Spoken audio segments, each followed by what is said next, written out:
श्री गणेश दत्त गुरुभ्यो नमः.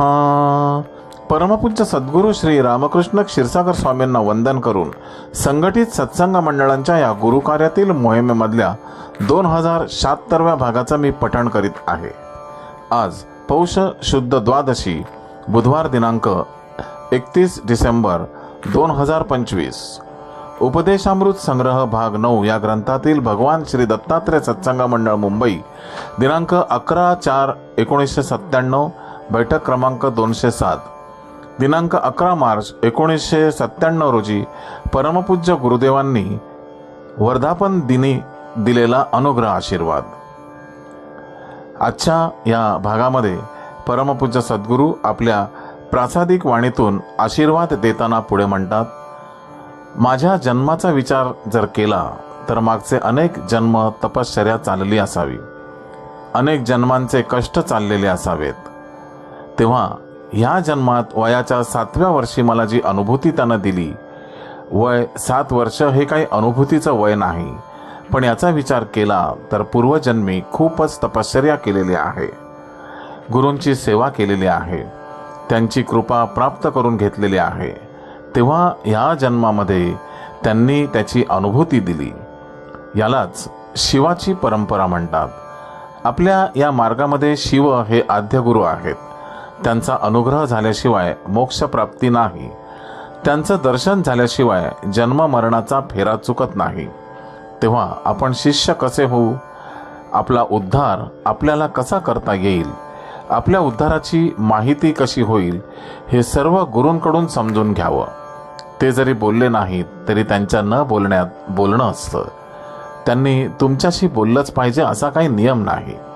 आपल्या उद्धारासाठी या व्यक्ती आलेल्या असतात. मी मघा सांगितल्याप्रमाणे ही एकच व्यक्ती नसते.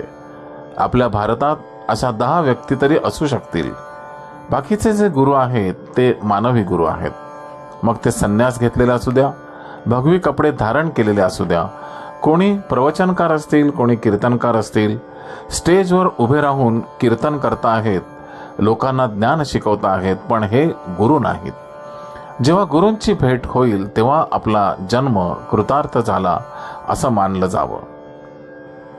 जोपर्यंत आपल्या गुरूंची व आपली भेट होत नाही तोपर्यंत आपला जन्म कृतार्थ झालेला नाही.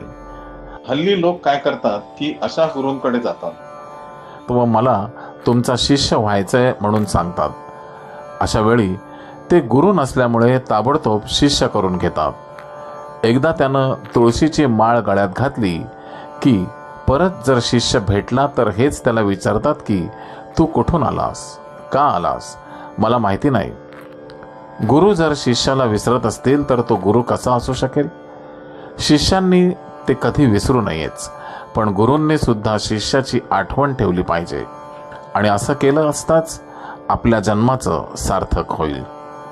माझ्या बोलण्याचा मूळ हेतू एवढाच आहे की ज्यांनी मानवी गुरु केले असतील त्यांना त्यांची योग्यता दिसली असेल, त्यांचा कुठेही अवमान करू नका, त्यांना कमी लेखू नका. त्यांच्या दर्शनाचा जेवढा लाभ घेता येईल तेवढा घ्या.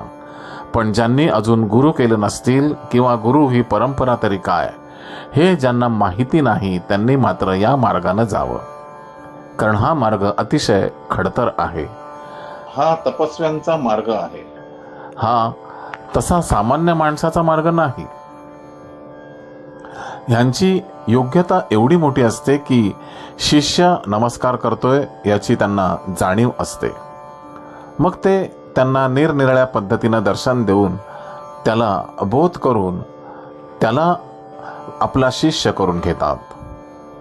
तुम्ही त्यांना गुरुस्थानी मानावं. गुरु जेव्हा आपल्याला शिष्य म्हणतील तेव्हा आपण पूर्णत्वाला गेलो असं समजावं. त्यांनी आपल्याला शिष्य म्हणावं हे जास्त महत्त्वाचं असतं. आपण त्यांना गुरु मानणं हे पारंपरिक आहे, पण त्यांनी आपल्याला अनुग्रह द्यावा, आपल्या जीवनाचा उद्धार करावा हे विशेष महत्त्वाचं आहे. अशी ही परंपरा आहे. ही अव्यक्तातून व्यक्त होणारी परंपरा आहे. गुरु हे जन्माला यावे लागतात आणि शिष्य हे तयार व्हावे लागतात. शिष्यांना जर खरोखरच गुरूंचं महत्त्व कळलं असेल तर निर्लज्जम गुरु सन्निधो हो असे ते वागतात. कुठेही गुरूंचा राग धरीत नाहीत, त्यांच्याबद्दल अपशब्द बोलत नाहीत. ते कसेही असू द्या, मला ते पवित्र आहेत अशी भावना ठेवतात, म्हणजे मगच ईश्वराची कृपा होते. आजच्या या वर्धापन दिनानिमित्त मी तुम्हाला हा संदेश दिलेला आहे. या संदेशाचं काटेकोरपणे पालन करा आणि गुरु हे जीवनात यावेत असा निश्चय करा. गुरु आपल्या जीवनात आल्याशिवाय आपल्या जीवनाला आधार मिळत नाही.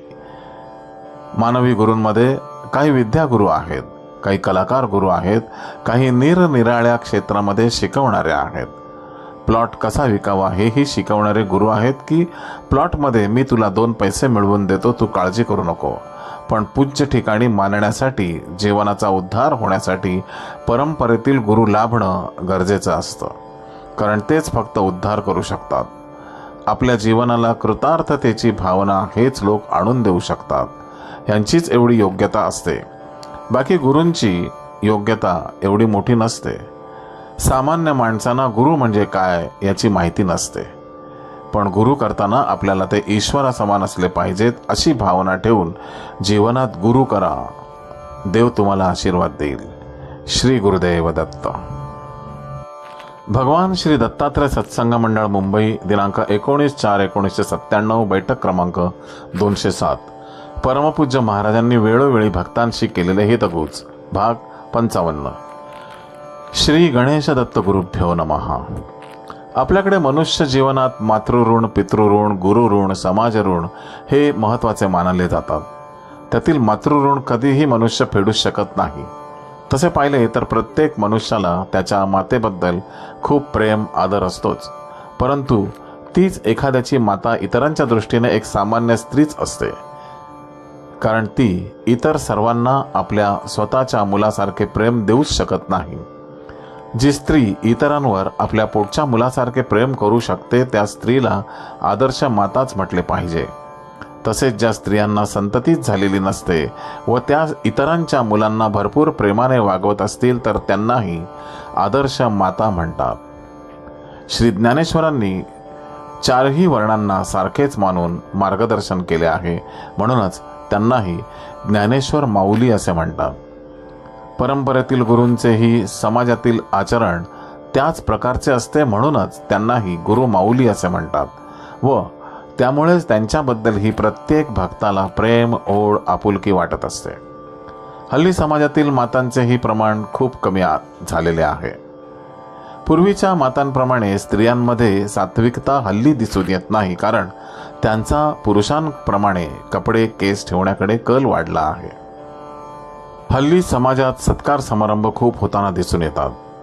या सत्कारांच्या मागची कारणे पाहिली तर आश्चर्य वाटते. समाजातील आदर्श व्यक्तींचा जरूर सत्कार करावा. सत्कार होणारी व्यक्ती सर्वांगीण दृष्टीने आदर्शच असणे गरजेचे असते. सत्कार करणारी व्यक्ती सत्कार होणाऱ्या व्यक्तीपेक्षा मोठ्या पात्रतेची, दर्जाची असणेही तितकेच गरजेचे आहे. मोठ्या दर्जाच्या व्यक्तीकडून सत्कार होताना त्या सत्कार होणाऱ्या व्यक्तीच्या अंगावर शाल घालण्याची प्रथा आहे. त्या शालीकडे राजवस्त्र म्हणून पाहावे, म्हणूनच ते उच्च दर्जाच्या व्यक्तीकडून स्वीकारायचे असते. आमच्यासारख्या आध्यात्मिक अधिकारी व्यक्तींना अध्यात्मातील उच्च दर्जाच्या व्यक्तींनीच शाल पांघरणे आवश्यक असते. इतर क्षेत्रातील तसेच पॅन्ट शर्ट नेसणाऱ्या व्यक्तीकडून अध्यात्मातील व्यक्तींचा सत्कार होणं योग्य नसतं. मी आजपर्यंत फक्त शृंगेरीच्या जगद्गुरू शंकराचार्यांकडूनच त्यांचा मान जगद्गुरूंचा असल्यानेच शाल स्वीकारली आहे. आपल्या आश्रमातर्फे, देवस्थानातर्फे आजपर्यंत अनेक वेळा राष्ट्रावर नैसर्गिक आपत्ती आली असताना सरकारी कार्यास मदत केली आहे. प्रत्येक वेळी सरकारतर्फे मला मुंबईला सचिवालयात माझा सत्कार करण्यासाठी आमंत्रण आले होते, परंतु मी असा सरकारी अधिकाऱ्यांकडून आजपर्यंत कधीही सत्कार स्वीकारला नाही. हे तुम्ही सर्वांनी लक्षात ठेवण्यासारखे आहे. श्री गुरुदेव दत्त.